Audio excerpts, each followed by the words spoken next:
Hello, this is Fito de la Parra from Canned Heat. You are listening to PRIMO NUTMEG. Boogie on.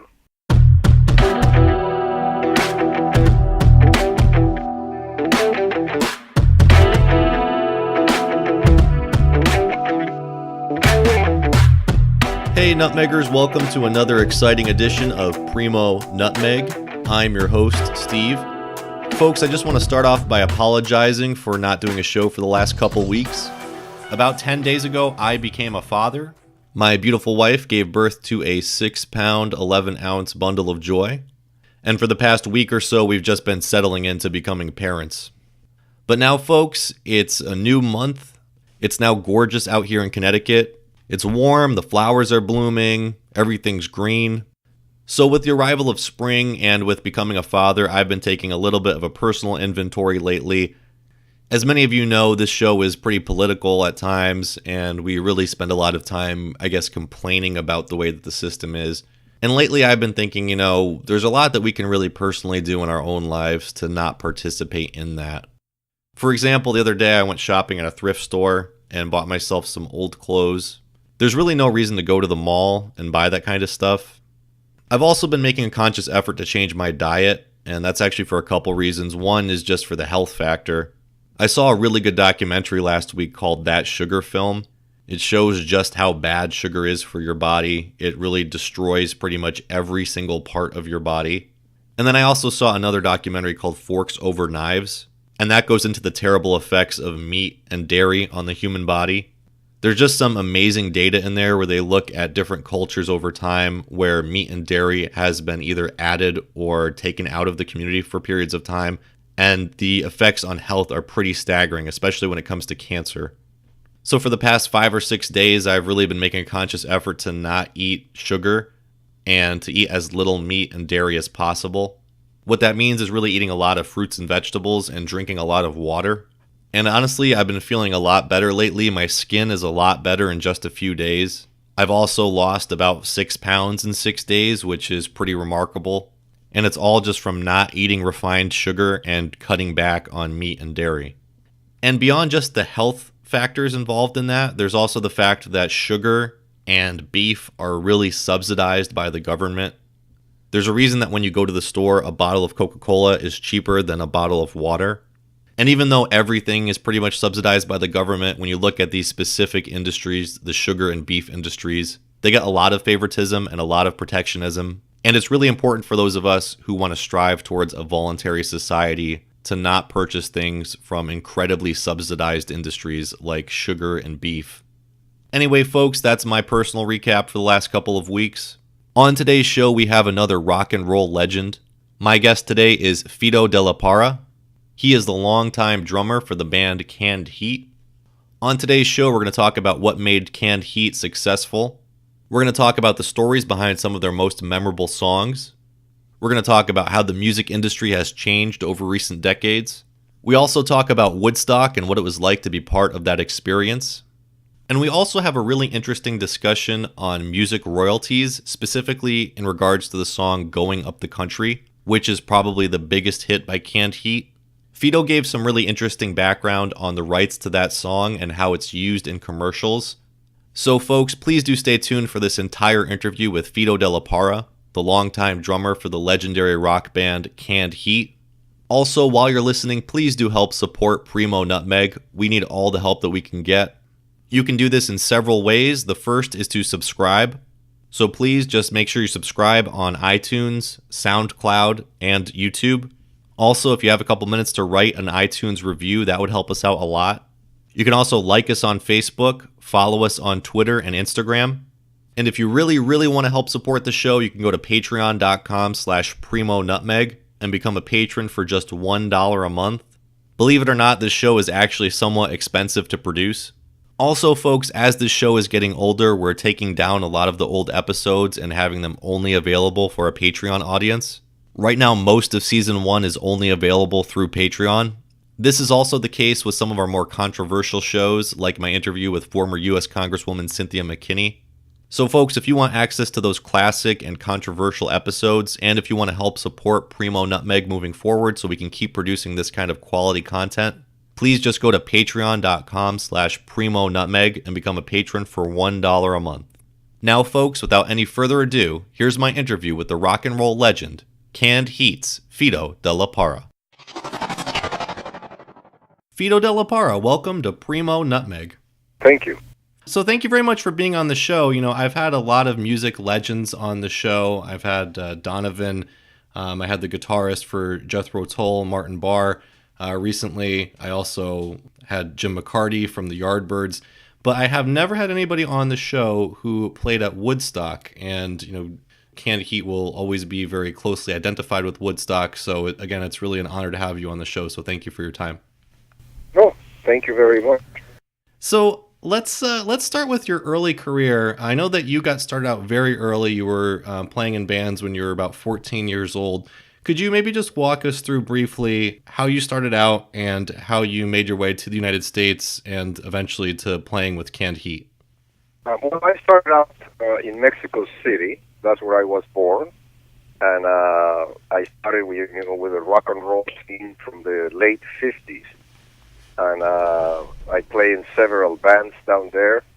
You know, before that, of course, my father was a great influence on my love for music. He is the one that really turned me on to jazz music and blues music. He loved American culture, and he was always taking me to movies, see all these biographies, you know, movies from like the life of Benny Goodman and Gene Krupa's story, all those old movies from the jazz people and the swing people, and that got me into music. And my dad is the one that really influenced me on that. And then, of course, when I was very young, I started playing drums with garage bands of teenagers, you know, similar to the situation here in the U.S. Mexico City, you know, is a big city, it's a cosmopolitan thing, you know. When you can think of Mexico, you have to not think just about, you know, cultural workers, but there are people that are just like Americans, you know.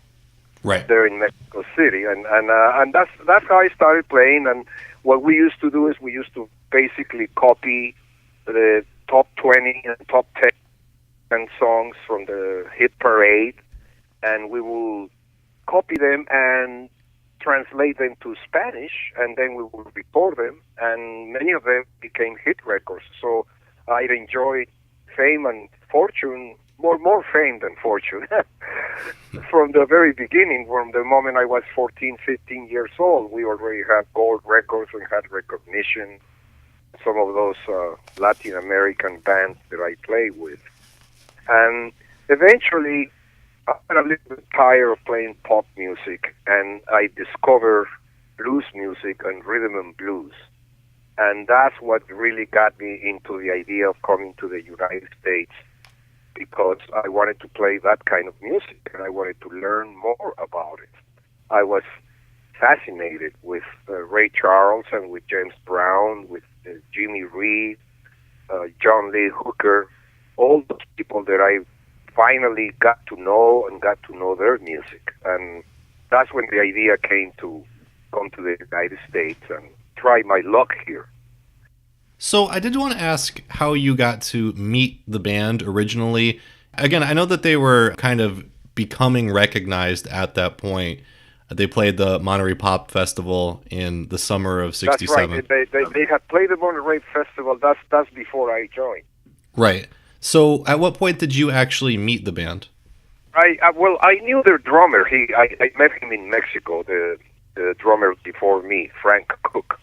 I met him in Mexico, and I remember he told me, I play in the best blues band in the world.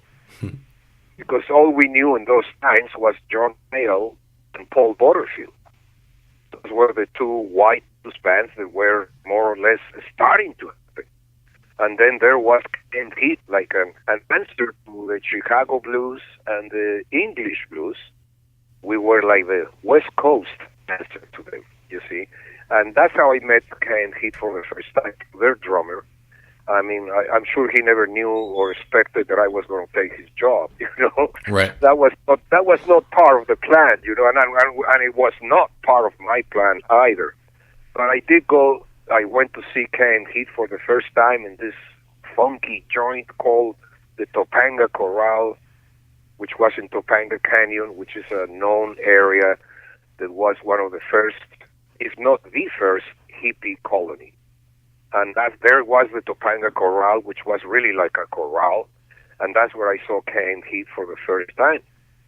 Then later, the managers, I guess they heard about me, because I was already starting to make a name for myself, and they invited me to play with the band that I was playing with at the time, and play together with Canned Heat, because they wanted to hear me, and they wanted the voice in the band to hear me. I think they were having problems with their drummer. Right. I think Barry was having problems with him, and I think Skip was having problems with him too. So they were already thinking in replacing him. And it happened, I happened to be the one they replaced him with. And so many things happened that made me join that band, and I'll tell you one of the most important stories, like when I showed up at Bob Hyde's place for the first audition. Before I went to his house, I stopped by a record store and I bought Junior Wells' Buddy Guy Chicago Southside Blues record. I didn't know these guys were so much into the blues. I didn't know they were record collectors and musicians. But when I showed up for my audition, I had that record under my arm. And, I knock on the door, say, hello, I'm Fito, I'm the drummer auditioning. And Bob Hyde later on told me, the fact that you showed up with a blues record under your arm told me up front, that is the drummer for Canned Heat. You see, they knew I had that love and respect for that kind of music. It seems to me that Frank Cook, the other drummer, he was more into jazz. And they didn't really want that. The guys in Canned Heat, they wanted to play blues rock. That's really what they wanted. And I guess I adapted better to their music. And then that night I played with them, and later on the managers invited me to join. They pulled me in the corner, and they say, well, the boys like you. They've heard you play. Would you like to join Canned Heat? And I answer, I was born to play with Canned Heat. And they love that answer. They love that kind of commitment. Because as you know, most musicians, because of what music is about, we are all mercenaries. You have to think of the money always, and most musicians will ask, how much are we going to be making? What kind of money are you guys making? Yes, I'll join your band, but how much am I going to make? I didn't say that. I said I was born to play with Canned Heat, which it showed that I was ready to commit myself to this band, and that I loved the band, I loved the music they were playing, and I wanted it to be my train, train that you jump on in life. And here I am, 50 plus years later, still doing it with them. So I was just wondering if you could clear up one historical point, because from what I read, the first gig that you played with the band was on December 1st of 1967. However, the band's second album, Boogie with Canned Heat, you played on that, and that was recorded that fall. So just for clarity's sake, did you record that album with them before you actually played live with them, or just what's the real story there? I don't know if the dates you have on the recording of the album are right. I have a feeling that I recorded the album after the gig, unless I'm wrong about my first gig. My first gig was, it had to be that one. So maybe the recording of the album was more like in 68. See, they had a few tracks from earlier that they had done in Chicago. Right. And they adapted those tracks, they put those tracks to the Boogie with Canned Heat record, and what they did is they erased Frank Cook, and I played the drums on it. I overdubbed the drums in a couple of the tracks that were done earlier in 1967. So the other tracks, like there are the tracks I play there. I play in the whole record, but as I said, some of them were, they erased Frank Cook and they put me there. I had to overdub. which was very difficult, by the way. I would imagine. I was going to ask that. I mean, I imagine that has to be extremely I difficult. already had experience. I was already playing pretty good. I had already about 8 years of experience by then. Right. So, but it must be odd because you're having to go in there and add your own style, but the band is already playing at a certain beat, so you have to find that beat as well. So, I mean, I imagine that kind of situation has to be extremely challenging, both technically and artistically. Yeah, it was challenging, especially for the recording, because I like to record live with my bass player and my guitar players, at the same time, When you are overdubbing on other drummer that is not there, it's not the same. But it came out very good, and most people don't even know that stuff. This is probably the first time that I talk about it. Well, thank you for sharing that on the show. I appreciate that. Yes, there are a couple of songs that we can't hit album that were done before. And then the rest was done after, I believe, after that performance in December.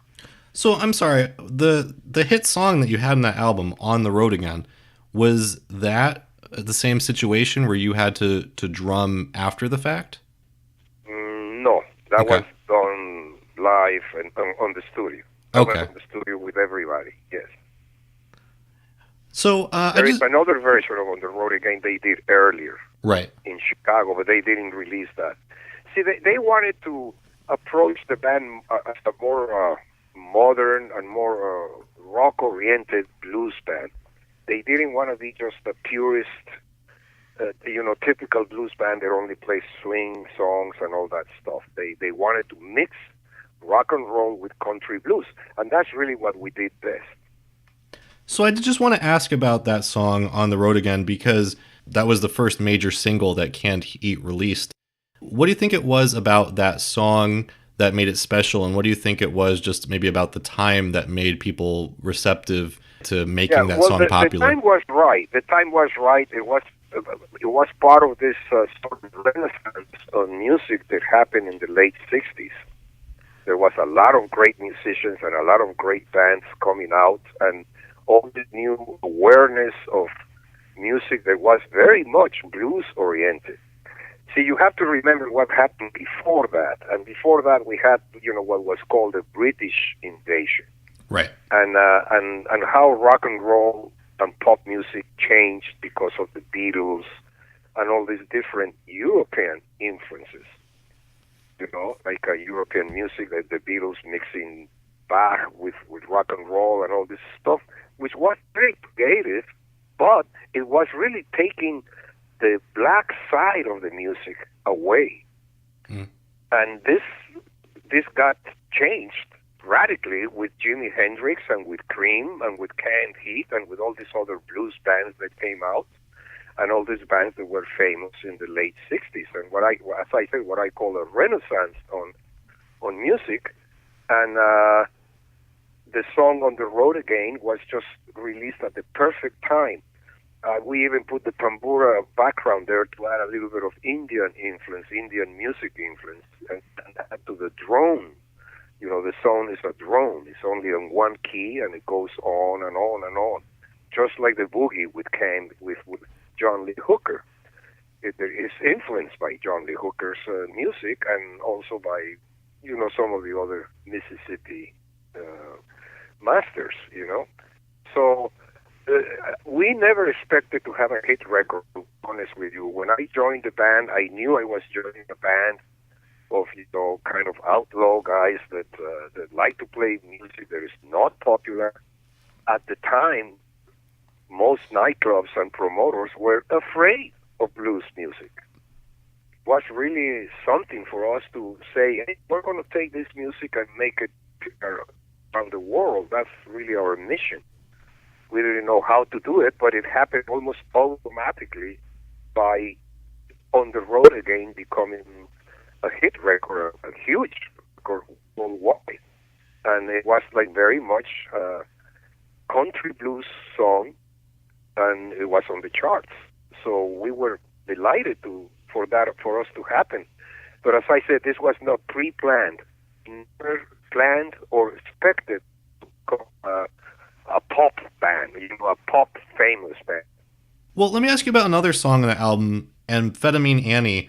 This was actually considered one of the first anti-drug rock and roll songs. So That's right. That's right. We keep arguing with the people of Steppenwolf really, because he released the Pusher at the time. okay. And we say, well, Amphetamine Annie is actually the first anti-drug song recorded because we believe it was released 2 weeks before the Pusher. But, that's up to argument. You can argue about it. But, yeah, it was one of the first anti-drug songs, and it was a true story. Amphetamine Annie actually existed, and she actually did die for doing too much speed. And that's the whole irony of the song, the whole history of the song. It must have been kind of difficult to have a message like this, I imagine, in the midst of the drug revolution of 67, 68, and you're coming out with this kind of song. People love it. They still love it now. And of course, we were doing drugs at the time, and it was kind of funny, that we are actually making an anti-drug song. But we were not really that much into speed, not in those times. Right. It was the times of innocence still. It was like, a little marijuana and maybe some psychedelics, mushrooms, etc.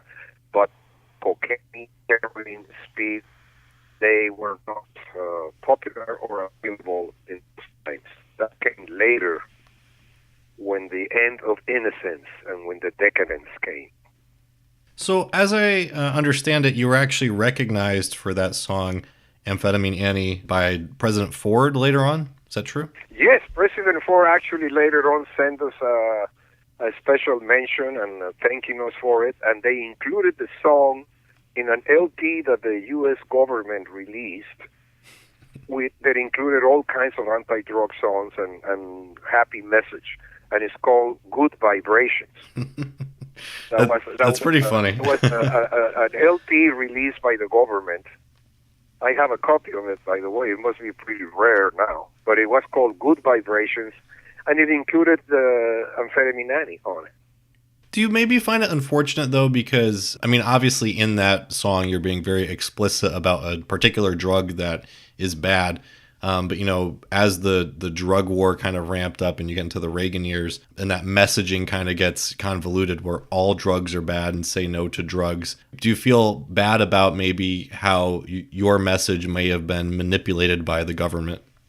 Well, we have always believed that marijuana is not really a bad drug. We actually think that grass is really a blessing, and I hope I think people are getting aware of it. I mean, the curative faculties of the grass, it's just a weed, We never thought that was really that bad.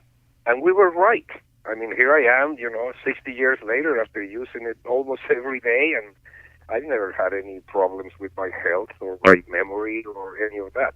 But we did see a lot of people go down and suffer and die for using speed, cocaine, and heroin. And I may add tobacco and alcohol, because to us, and to me personally, those are the hardest and most dangerous drugs. Well, let me ask you about another song that you folks produced, and it's a little silly, but I'd like to know the backstory on how this song came into being and how it was organized, and that's the Chipmunk song, where you folks, where Canned Heat actually performed with Alvin the Chipmunks to redo their famous Christmas song. So how did that recording come about? That was, I think, a meeting between my manager, Skip Taylor, and what's his name, the guy that did the Chipmunks, Seville. They were also in Liberty Records. And I guess there was a chance meeting between Skip Taylor and him. They met at the record company for, I don't know why Skip was there, doing some business with with Al Bennett and the president, etc. And I guess he met him there, and they both came with the idea: why don't we do a Christmas record with Canned Heat and the Chipmunks? And that was really straight and all that. And if you hear the Chipmunks, we're actually turning them on. Yeah, because Bob Hyde goes, "Hey, try some of this." And then the Chipmunks go, "Oh yeah, it feels good. Let's boogie," and then we go to the boogie. I mean, of course, it was a very discreet way the Chipmunks onto some grass. So you got Alvin and the Chipmunks high, essentially. Yeah, basically that's what happened in the record, but not in real life. This guy Seville was a very straight guy, very square. But and it was quite popular, and it's still popular, and I think it was a good experiment, a good funny thing to do. But it was basically the idea of our manager Taylor to do that, mix the boogie with the Chipmunk songs. So your third album was Living the Blues, or Canned Heat's third album was Living the Blues.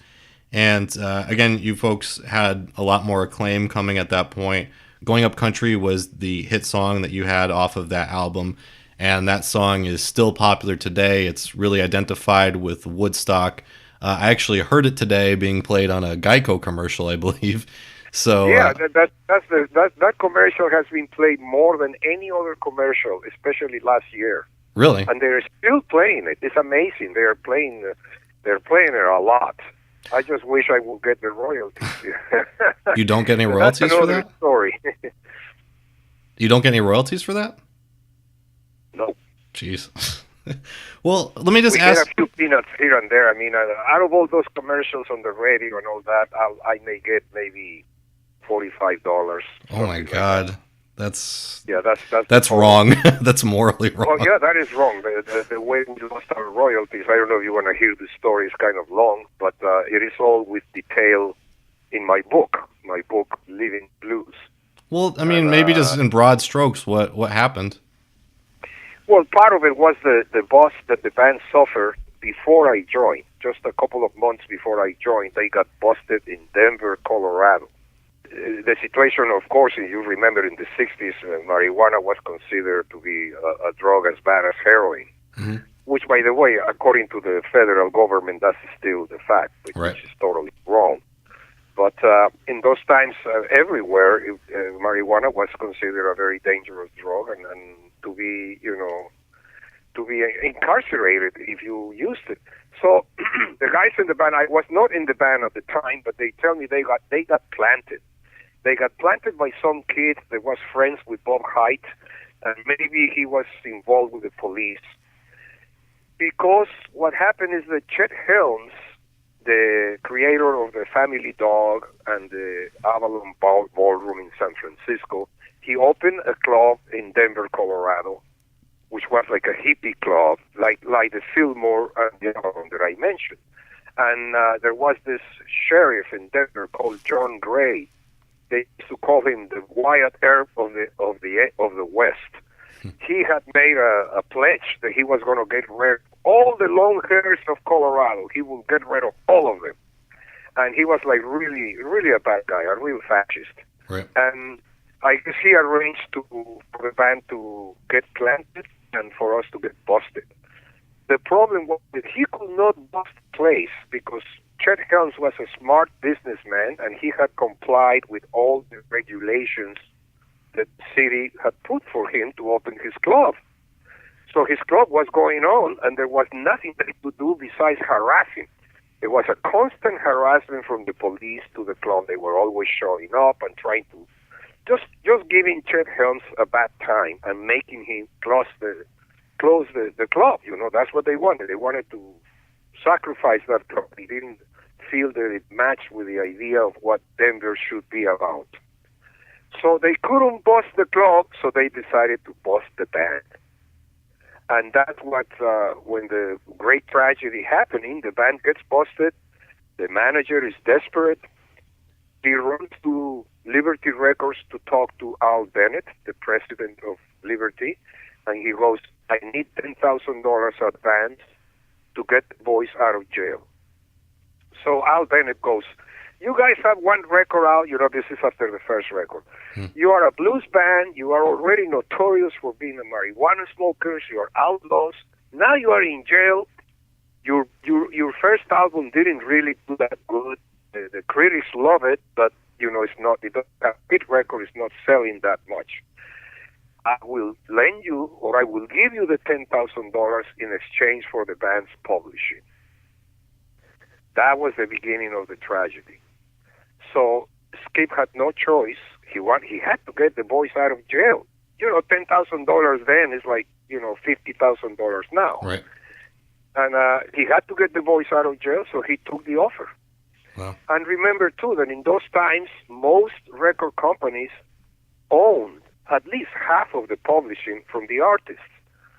So it was not really abnormal for a company to all of a sudden buy the rest of the publishing.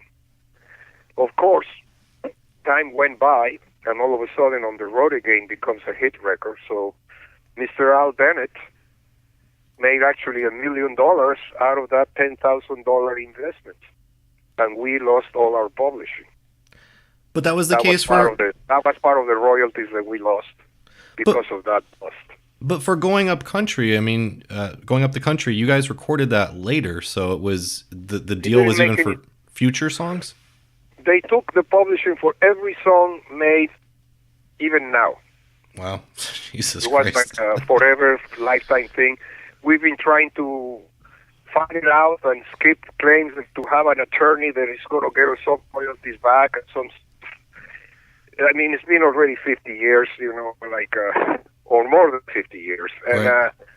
I don't know if we'll ever get some of that money. But most of it ended up in Alan Wilson's family. They got some share of it somehow. But us, the guys that play the song, we don't get anything. Not only on that, but in all the other ones.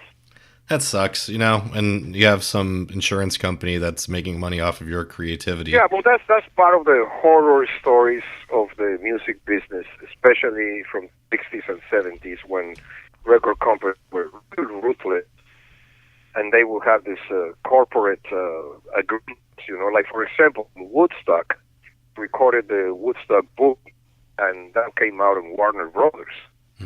And again, we didn't get any royalties there because Warner Brothers and United Artists, which purchased Liberty Records, they made some kind of a corporate sweetheart deal, and they say, no, those guys signed their agreement, their royalties up to us because of whatever happened there.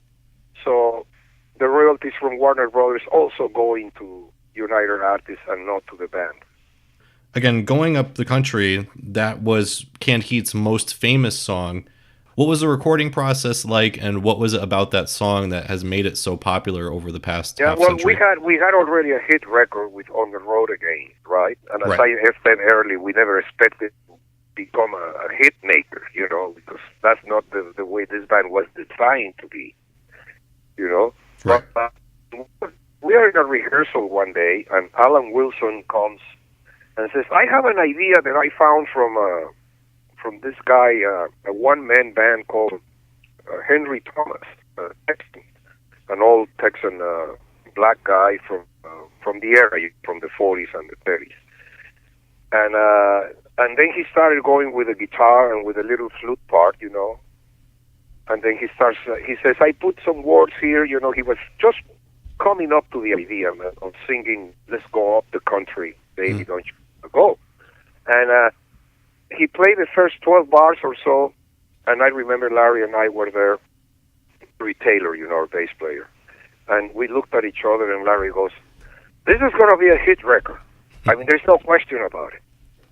We just listened to the first 12 bars of the song, and we could tell this is going to be a hit record, there's no question. And that's the one song, probably, of all the songs we ever record, that's the one song we pretty much designed and expected it to be a hit record. And we were right.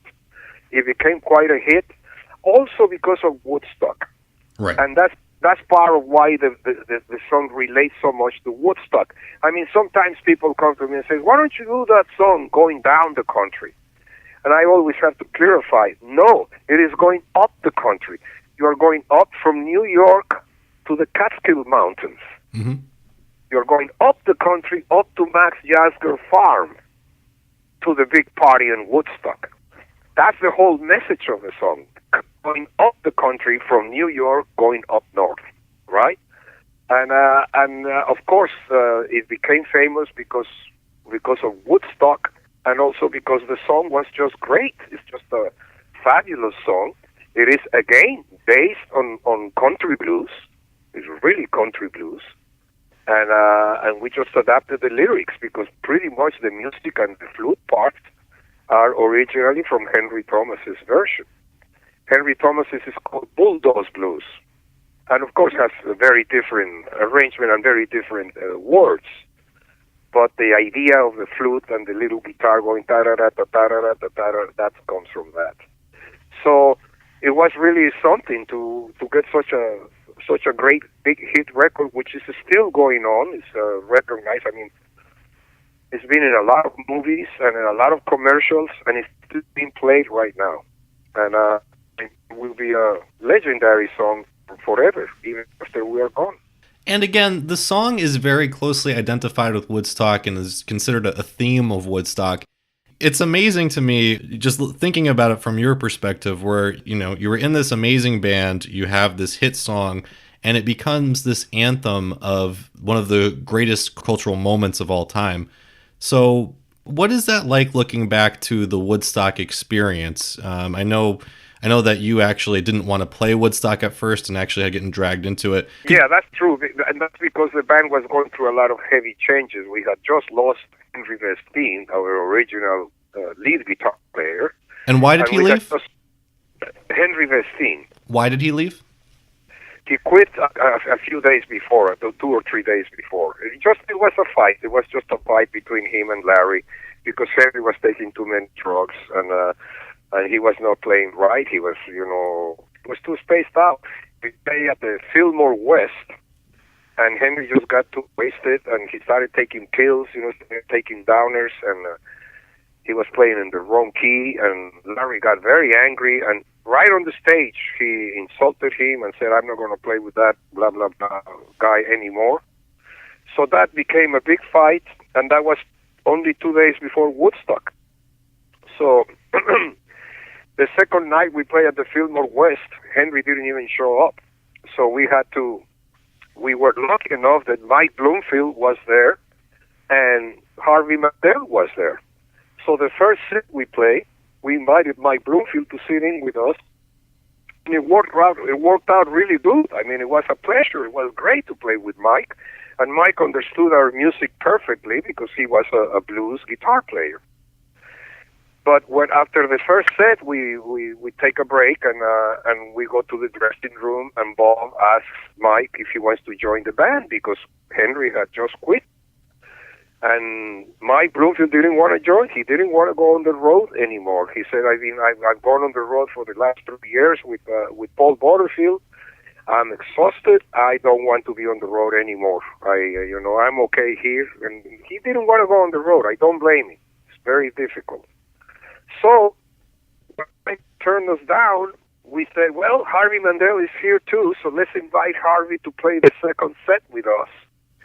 And again, it worked out really good because Harvey came from Chicago and used to play with Charlie Musselwhite. So he was a great guitar player, and he still is. And that's when we told him, do you want to join the band? And he did. He said yes. So right after that, we flew to New York and played at the Fillmore East without rehearsal, without practicing, without anything. I mean, we had no time to do that because we had the 2 nights at the Fillmore West and then fly out and play 2 gigs at the Fillmore East, and then the next day play Woodstock. So it was a difficult situation, but it came out okay. Thanks God to the talent that Harvey had and the understanding that we were playing blues music, and that involves a lot of improvisation. So that's one of the reasons why I was pretty exhausted after playing that gig at the Fillmore East. I didn't know what Woodstock was about, and I refused to open the door of my room. And I said, don't bother me, I don't care, I'll quit the band if necessary, but I'm not getting out of bed. So my manager, Skip Taylor, found himself a duplicate key, and he actually broke into my room, and he physically got me out of bed. Just like my dad used to do when I was little at school. He physically pulled me out of the bed and pulled my legs, and he comes to me and says, turn the radio on, turn the TV on. This is going to be the biggest festival you've ever played. This is going to be the biggest thing ever. And I'm saying Woodstock. What is Woodstock? I don't know anything about that. I mean, here I am, an immigrant from Mexico, in the East Coast. I didn't know any of that. But I was angry at the band and how the band was losing our lead guitar player. And I was, more than anything, I was tired. I was exhausted. I didn't know how important Woodstock was. I didn't realize it until a few hours later when we were in the helicopter landing, looking at the multitude there, 500,000 people. That's when I realized, wow, this is going to be the biggest gig ever. And it was. And it was, yes. So what was that experience like when you're actually playing in front of that crowd? I mean, that was such an iconic moment in human history, and for you to be there and part of it, and to... Yeah, it was, but we didn't know it was going to be that iconic at the time. Right. You see? It became that because it was the right time and the right place and the right time in the era we were living in, you see?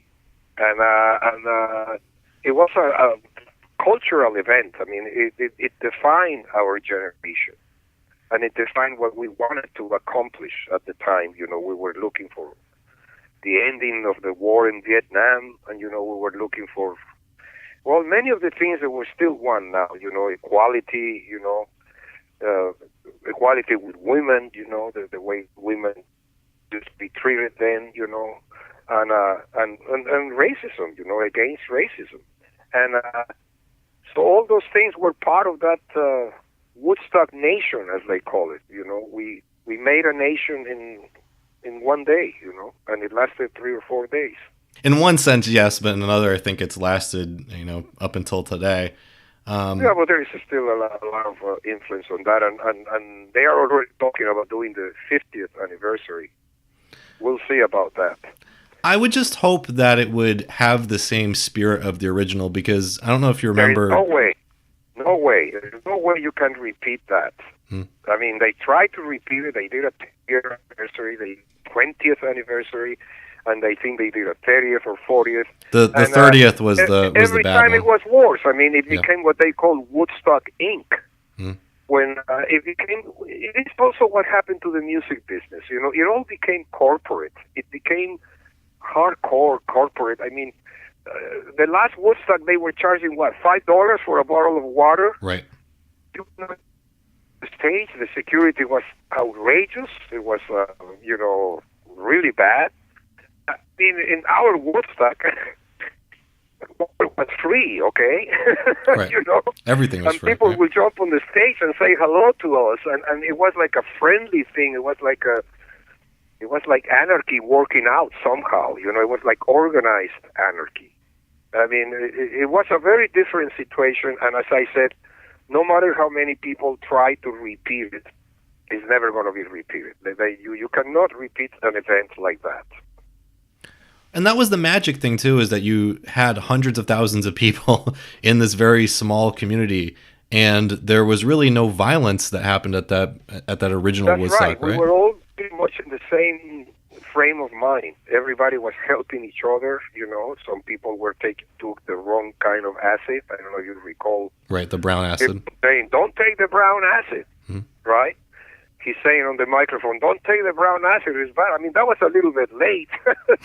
A lot of people already took the brown acid. And it's probably the worst thing that you can hear when you're tripping on the brown acid is don't take the brown acid. And people were helping each other, If you were totally freaking out over the bad drug you took, they will hold you, they will help you out, take you to they have like a little makeshift hospital there, It was just a wonderful experience. I mean, walking around Woodstock. I mentioned with detail in my book my whole experience from the moment I woke up when my manager dragged me out of my room till the moment I went to sleep that night. Well, I do want to touch on, because you also mentioned the music industry, and you've been performing for the past 50 or 60 years, so you've really seen the music industry change in profound ways.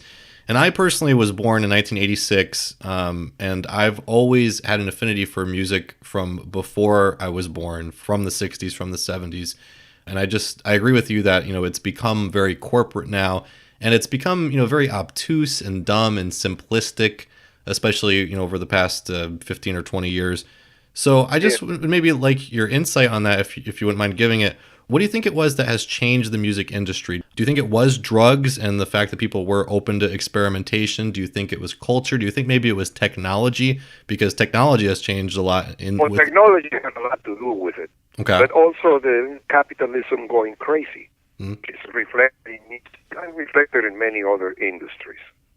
There is such thing as good capitalism, and there is also bad capitalism, and we are suffering from that now, and it's also reflected in the music business. You see, the people that were doing music when we were doing music and before were mainly music lovers, not bean counters. Later on, a lot of these record companies became just companies, They were not even record companies. They just became companies to make money for their investors and their owners and etc. And a lot of the people that run the companies don't even know music or don't even have any desire to enjoy music. They just look at the numbers, and they look at basically the pop music scene is selling youth and looks, and the quality of the music has not been really thought of that much. And also MTV had a lot to do with that too, because that's where the whole concept of music changed, the beginning of the change, the beginning of a degeneration of music, because with MTV you started seeing filmmakers adapting images to music that was there, and then they started selling an image. And as I said before, they were selling looks and youth, not really music. You see, and I think it has gotten worse. I mean, I hate to sound like that. I hate to sound like no. I agree. I totally agree with you. but if you compare the playing, the craft of the development of the playing an instrument, okay, that's part of it. There are some young people out there approaching the music the same way we did. They have the little garage bands. They like to play guitars and keyboards and drums, and they go for live music. I have great faith on those kind of people, those kind of musicians. But those are the ones that are not getting recognition. Right, exactly. The ones that are getting recognition are the ones that are done pretty much with all this techno stuff that doesn't have anything to do with the craftsmanship of learning an instrument, expressing yourself with it. So it's very different to have a pre-programmed stuff done electronically and sing and appear in live performances with just a disc jockey and a singer, That's not the same. And I base myself on all these criticisms because I've seen a couple of times the awards, the Grammy Awards. Yep. And I see how different they are from our eras.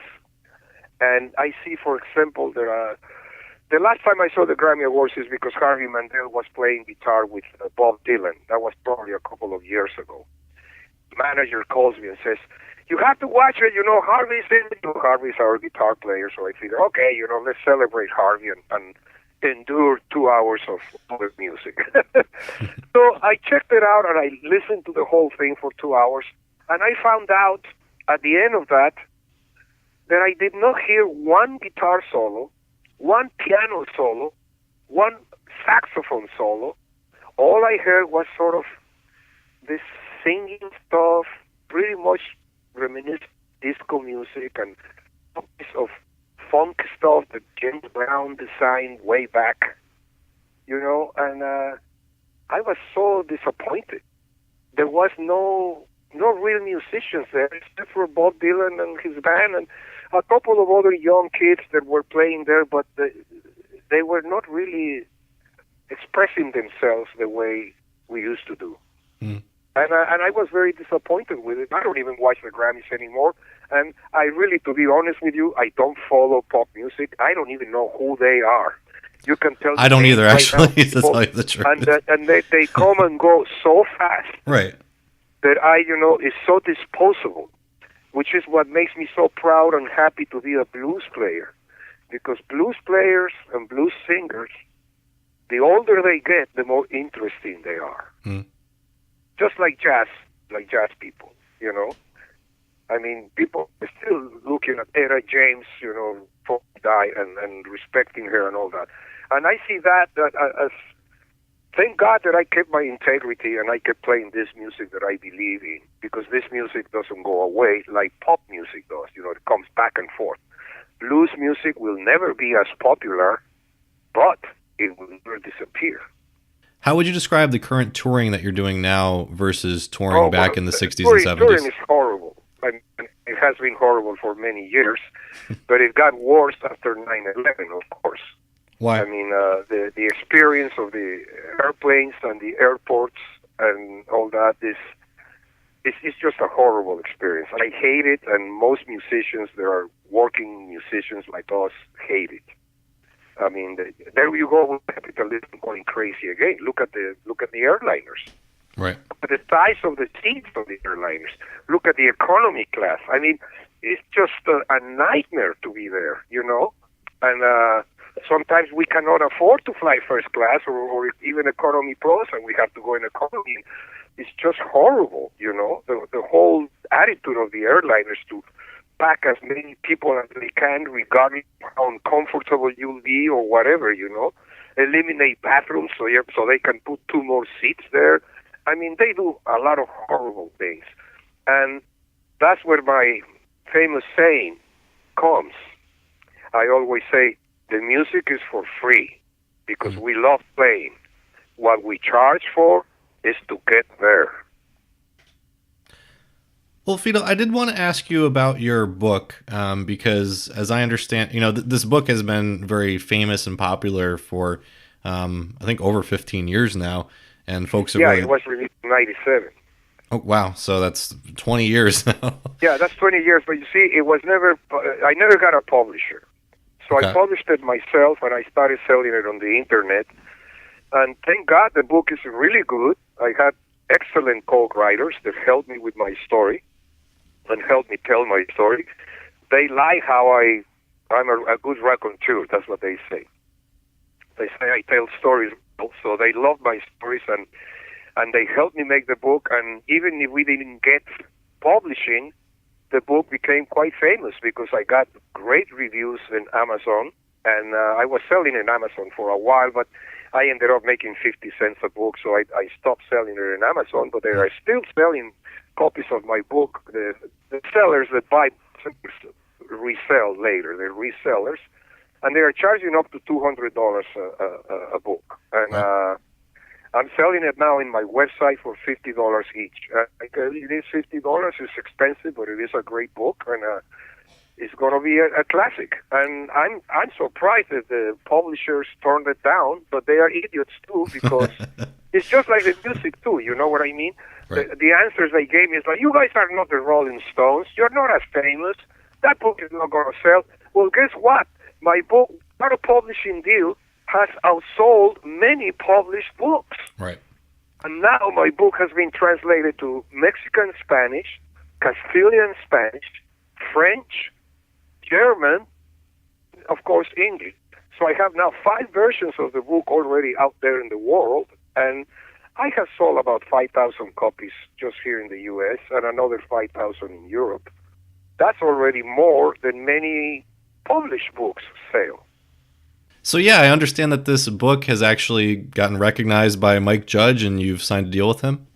So yeah, that was great. That was one of the greatest things that happened, because when we released the book, my co-writers and I, we went all over Hollywood meeting with producers and directors.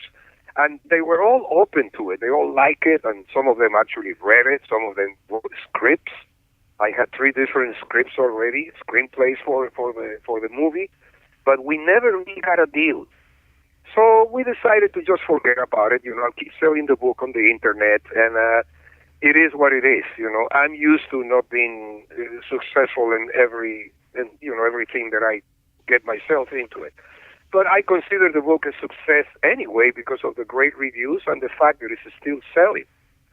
one day, out of the blue, I get this telephone call and says, "My name is Mike Judge," and I read it. And I go, "My God, Mike Judge, I know who you are. You are the guy that made Beavis and Butthead. You know, I mean, come on." And he did Idiocracy, which is one of my favorite movies. And mine too. And Mike and it very astutely describes our current culture too, I'd have to say. That's right.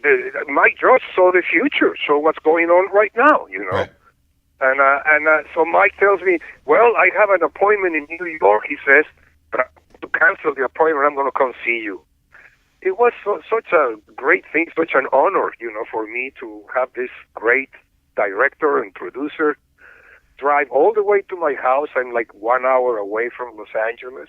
And he drove to my house and he came to see me, shook my hand, and he spent 3 hours with me going through all my scrapbooks and all that. I made him laugh. I showed him pictures, letters, all kinds of material that I have kept throughout the years. And he told me he wanted to make a movie, and a couple of weeks later, I got a contract from his attorney, and we signed the contract. Everything is on wheels. I even received an advance from him, so I'm sure he'll be on it as soon as he gets the time. He's just very successful right now because of that Silicon Valley series and King of the Hill. Right. But I'm sure he's going to do something as soon as he's got the time. I don't know if you saw the country blues stuff he did. He did a stuff on Jerry Lee Lewis. I haven't actually seen it, but I've heard about it on other podcasts. A podcast I listened to, Bill Burr, he was saying it was a great show. Mixing interviews with caricature, you know, with comic strips and with real footage, and his whole combination is masterful. It's great. If you see the one about Johnny Paycheck, man, that's so funny and so well done. I hope he does something like that with Canned Heat. So, Fito, we are running out of time. I did just want to talk about your current touring, because you actually are coming to Connecticut, where our podcast is based. Yes, I want to mention that because we're going to be playing on July 1st, Collinsville, at the 41 Bridge Street. I'm looking forward to play there. We haven't played in the East Coast very much, and it's very nice that we're getting all kinds of interest now on Canned Heat. We're getting more interest on the band right now and better offers than ever, even when we were the most famous. We're getting more money now and more offers. I mean, I keep turning down offers now because I'm 72 years old. I don't have the energy to be playing 2-month-long tours.